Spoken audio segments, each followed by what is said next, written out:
Kalau itu pertanyaan nanti terserah MK saja ya, karena MK yang berwenang.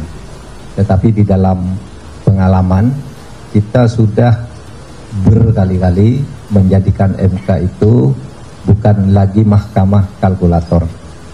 Saya kira putusan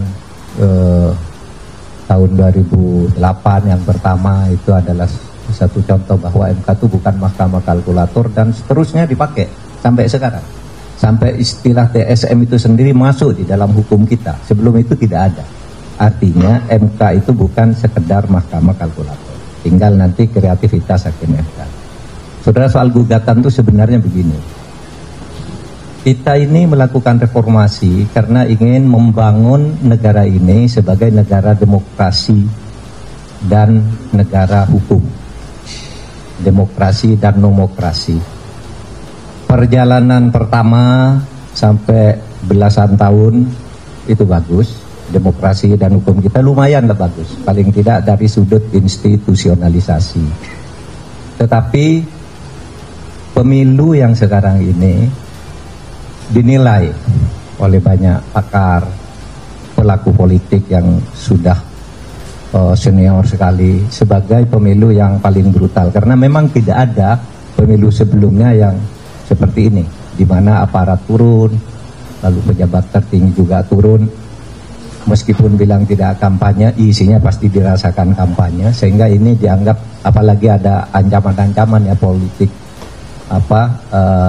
gentong babi, politik kerah putih dan sebagainya dipakai semua, sehingga ini dianggap pemilu paling brutal. Oleh sebab itu, kita ingin mewariskan kepada generasi yang akan datang, jangan terjadi perusakan terhadap demokrasi dan hukum. Karena kalau demokrasi dan hukum dirusak, nanti akan terjadi lagi yang akan datang itu, kalau mau pemilu, Anda dekat dengan kekuasaan, Anda punya duit. Hanya itu, lalu orang yang biasa-biasa, yang hebat-hebat tidak bisa tampil untuk ikut ngurusi negara. Nah, oleh sebab itu, apa yang kami lakukan ke MK ini bukan mencari menang, tapi beyond election, masa depan. Bukan sekedar untuk pemilu hari ini, tapi masa depan ratusan tahun yang akan datang, demokrasi kita harus sehat, dan itu harus diungkap di sebuah teater hukum yang bernama Mahkamah Konstitusi. Kami yang akan mengungkap ya, demi masa depan, bukan kami. Kalau kami sendiri kan sudah berintegritas ya, sudah membuat fakta integritas nih. Kami akan menerima apapun hasilnya.